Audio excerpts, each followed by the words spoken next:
weeks ago, I asked y'all which of the following topics I should cover in my next video, and as you can see, quote unquote, not how girls work, won big time. As much as I would like to jump into these memes, I feel like I need to put a little disclaimer here that no, I do not hate men. I shouldn't need to say this because even men who commit vile crimes against women aren't asked if they hate women, as often as a girl disagreeing with a man is. I feel like that as a lesbian, I can't really use a potential boyfriend as evidence that I do not hate men. My life revolves around women, and so I believe that I'm seen as much more of a threat to men. Never mind that I have many amazing men in my life, because I know that won't hold up in man-hating court. I do not hate men. Do with that as you will. I don't know. Hey, if you're a man, I'm gonna need you to never approach a woman who's alone at nighttime. I don't care what your intention is, unless it's an emergency, just don't. You probably have no idea what the jolt of cold terror and or the gnawing dread feels like in these situations. Thanks. Unless he's good looking, well dressed, well spoken, and driving something expensive, right? No, you fucking idiot. I feel like men and boys will never truly understand how different it is to grow up as a girl. We are taught that we are essentially up for grabs if we're not careful. If you take a moment to invest some time into true crime, you see that most cases are about women and children being victimized by men and boys. Women and girls are snatched from the streets, from churches, from stores, at night, in broad daylight, in public, and in our own homes. The fear that we are taught is very real, and I feel like men and boys need to be aware of this. Men can laugh at it all they want, but at the end of the day, if they end up having daughters, they will most likely teach them this as well, because deep inside they know. As a woman, walking home alone in the night and noticing a man walking behind you will immediately awaken a fight or flight response in most of us. If not, it will at least make us especially alert and have us always looking behind us for signs that he's getting closer. I highly doubt that if you switch places, a man would feel that way about a woman walking behind him at night. Many men will get defensive about this, thinking that they're good men and would never harm a woman. And you know what? I believe them. Most men don't, because they're good people. But at the end of the day, to us, you are a stranger and we don't know. We can't tell apart your darling son James from some creep. It would be an amazing world if we could, but we can't. So no, do not for the love of God approach a lone woman at nighttime, unless there's a good reason to. Female sexuality is strictly emotional,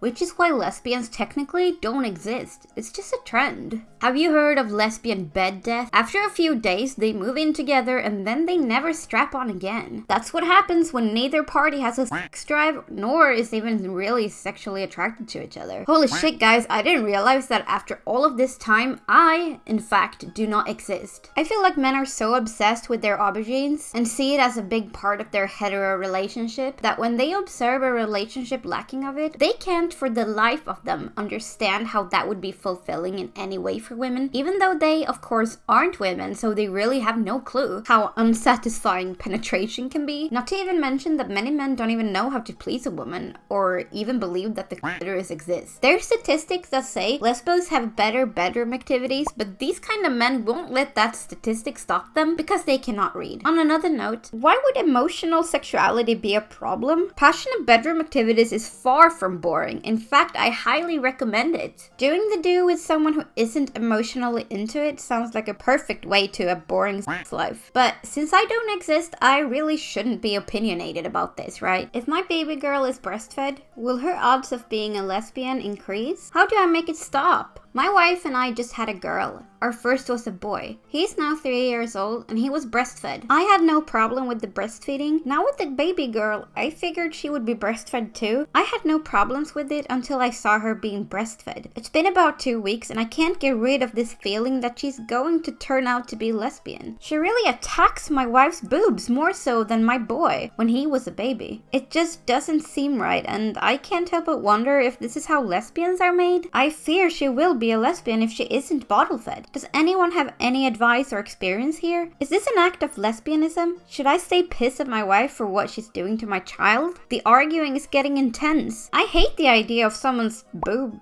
I guess, being forced in my baby girl's face. Ugh!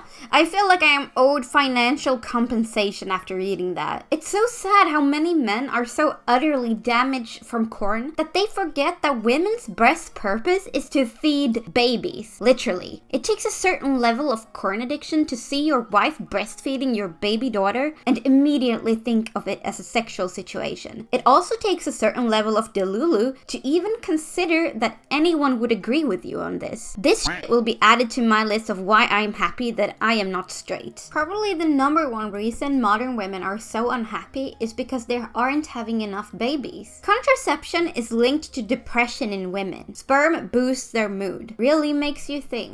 Every day I log onto Twitter and I see the most outrageous takes I've ever seen. Let's start with the first one. It takes one quick Google search to learn that having more babies does not, in fact, make women happier. Raising children is hard work. You shouldn't have them in an attempt to become happier. You should have them for the sole purpose of wanting to raise a human being while confidently thinking that you genuinely would make a good job in doing so. Some women absolutely hate the idea of becoming parents, while others feel like it's their life's purpose, and both are equally fine. And then we have the second take. Granted, my mental health isn't as good as it could be, but I would actually rather eat glass than to try this hypothesis. Do you guys think he's tried his own junk juice and genuinely became happier because of it? I mean, how else would he have proof, right? But honestly, I believe he's just one of these kind of men who really do think he's God's gift to humanity. I mean, with a name like the Patriarchy Project, I wouldn't imagine any other kind of worldview, really. But he's actually right about one thing. Contraception is linked to increased depression in women, though he really misses the point. The solution here is not that the girl needs the little male devils in order to be happy. I mean, that would mean that only using condoms would make women depressed, which of course is not true. The solution would be to create contraception that doesn't fuck over women's health. For example, that male contraception that isn't linked to creating any issues for them, but men don't want to take it because they feel like the responsibility of not creating a pregnancy should solely be the woman's. Then 9 months later, they cry about being forced to be a father. I don't know, man. I'm just so happy I don't have to deal with this shit, honestly. This is my favorite subreddit. r/nothowgirlswork. Men are bad! This is how I imagine most men who are looking at this right now.